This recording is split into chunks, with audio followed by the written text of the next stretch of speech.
He missed the latter part of Meralco's incredible run to their first ever PBA championship, but the Bolts are now 2-0 in the Commissioner's Cup. What lies ahead for our guest? Well, we'll find out. Please welcome to the scorecard the talented point guard for the Meralco Bolts, number 1, Aaron Black. Brother, good evening, man. Thanks for having me. Thank you for coming. It's always an honor to have a PBA champion here in BNC Studio, so thank you so much. Yeah, thanks for having me. Appreciate it. So, we're happy because you're finally back on the court doing your thing. How did it feel coming back to play your first game and scoring right away, making an impact, 15 points, 8 rebounds, 5 assists, and your team is 2-0 right now in the PBA Commissioner's Cup. Honestly, I was just happy to be back on the court. You know, it took a while. I came back for 2 games last conference, didn't feel right, had to get surgery. So it's been a little bit of a journey to get here. So having that first game and playing well in that first game was really a culmination of all the work I put in these last 4 months. Also the work that the people around me have put in to take care of me. And you mentioning that, playing 2 games, but listening to your body and realizing that you're not quite there yet.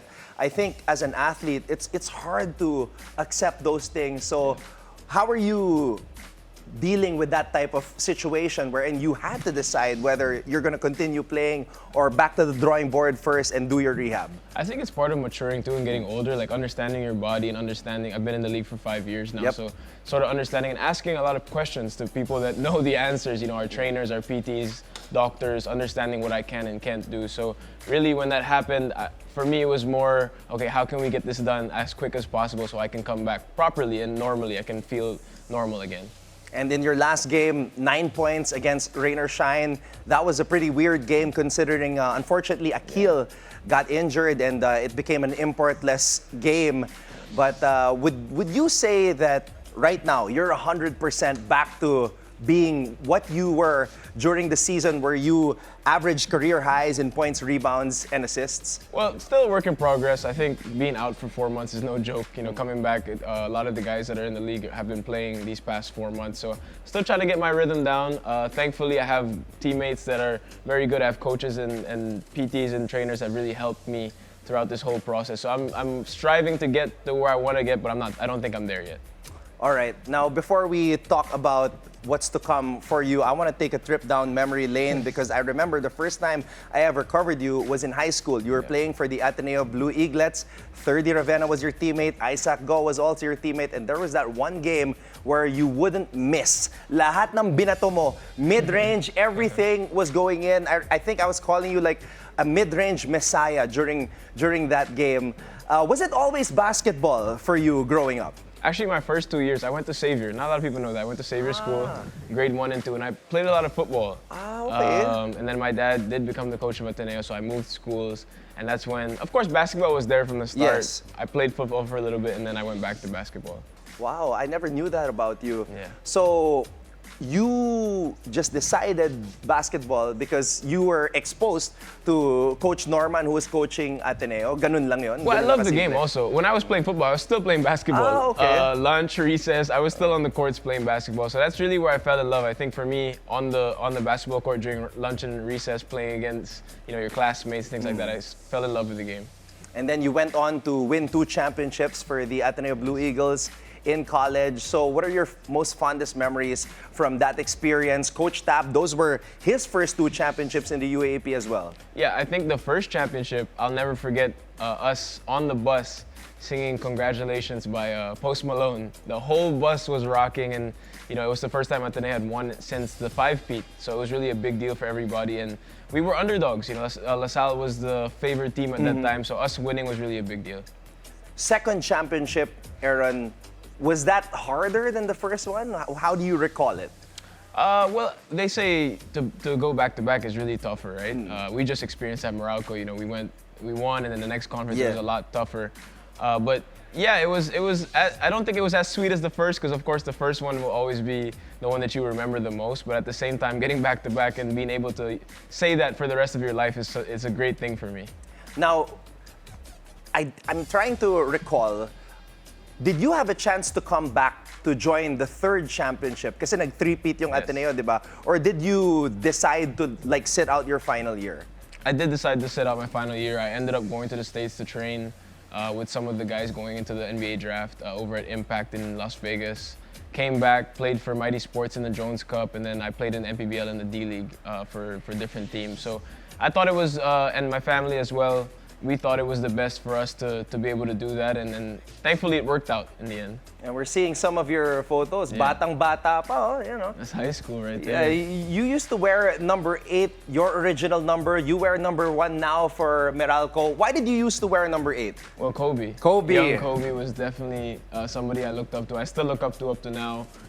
When I got to Meralco, Nico Salva had number 8. Oh, that's right. And you're not going to take a number from a veteran, right? So I chose number 1 because I'm a pretty big point guard for the PBA. So I know Penny Hardaway was the same way, and I like his game and I like the way he plays. So number 1. You were drafted in the PBA 2019, and then I was reviewing the players who were drafted during that batch. That was the year that there was a special draft. Yes. Isaac Go was drafted first, and then of course the Nieto brothers as well. And then you were drafted number 18, which is, sabi nila, the lowest pick ever to become Rookie of the Year. Did you expect or like think at the back of your mind that, you know what, I don't care when I was drafted, I feel like I could be Rookie of the Year?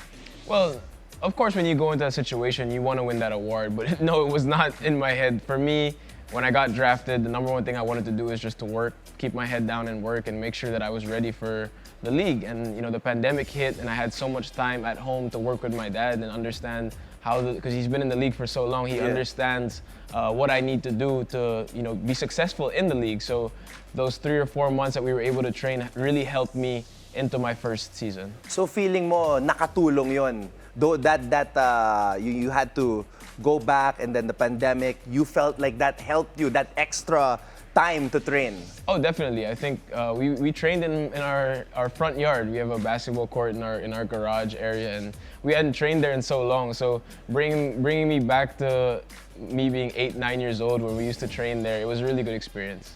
So when did you realize that, you know what, like during the process, when you started playing again in the PBA, when the games were starting to happen again, at what point did you realize like, hey, you know what, maybe I'm gonna go after this. Maybe I could be PBA Rookie of the Year and shock everybody?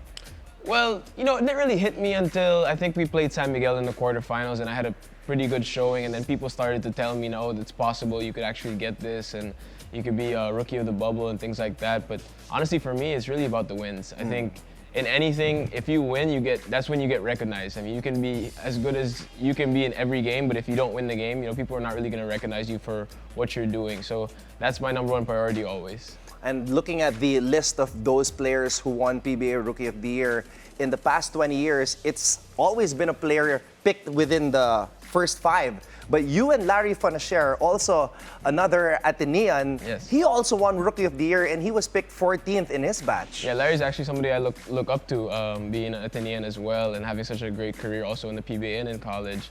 Yeah, I mean, I guess the work that, like I said, the 4 months of work that I was able to put in ended up, you know, giving me the chance to be that Rookie of the Year. At the same time, I think it was also a motivational factor for me to continue on, because, you know, you can always get that award and then you can relax. But for me, I wanted to continue on and work even harder to make other goals work, like, you know, of course, the championship and things like that. Your teammate Chris Newsome was here a week ago, and we're seeing some of the pictures from the Meralco Bolts winning that championship in the Philippine Cup. There you go. What was going through your mind, like, at that moment where it was really down to the wire, that game against San Miguel? I remember it so well, Chris hitting the shot. What was going through your mind knowing that you guys were going to win for the very first time as a franchise? I was just happy to stop seeing all those comments about Meralco losing in the finals or not finishing the job. And I think when we were able to do that, we were able to shut a lot of doubters up, and we were able to get one for the franchise, because the franchise is so good to us. The Meralco franchise, very professional, great franchise to play for. So it's nice to reward them with a championship. And Chris, during his finals MVP speech, he asked everybody in the crowd, do you believe? Why did you have that belief in yourself what was the key factor in your journey to the championship that made you guys buy in and believe that you could finally win a championship in the PBA? Honestly, I think it was us being a family. You know, we're a very close-knit group. We're together. We have a lot of team-building activities and things like that throughout the conference, and that really helped us. We even have these things before viewing sessions where Nu will lead us in a little meditating process and things like that. So just small things that really kept us together. Whether or not, I think that game Junmar hit a big shot, and we still, you know, we stuck together, whether it was a good or a bad time in the game or during the conference. Because there was a time where we were in, I think, 9th place in that conference. So we really stuck together, we stuck through it, and we were able to get it done. And that shot by Junmar, fading away, falling down, perfect form, 3-point shot, but you guys still managed to pull it out. Aaron, maybe there's something you want to promote coming up for yourself. I know you're also doing some TV work now. Congratulations on that. Yeah. So what's been up with you lately, and what can we look forward to you doing moving forward? Well, I've been doing the UAP lately. Thankful that I get the chance to do that. I'm having a lot of fun doing the games, and it's about to end actually, but I was able to do a certain number of games. I'm looking forward to more games next year as well. Of course, the PBA is starting. Right now we're 2-0. We have a game on Friday. And then moving forward, of course, the EASL. We go to Korea, I think 2 weeks from now, to play over there. So just a lot of things that I'm excited for, and I hope everybody can watch us and support us. And there you go. Aaron Black, catch him. Point guard for the Meralco Bolts. Aaron, thank you so much for dropping by. For sure. And all the best with everything you're doing. Thank you so much. Thanks for having me.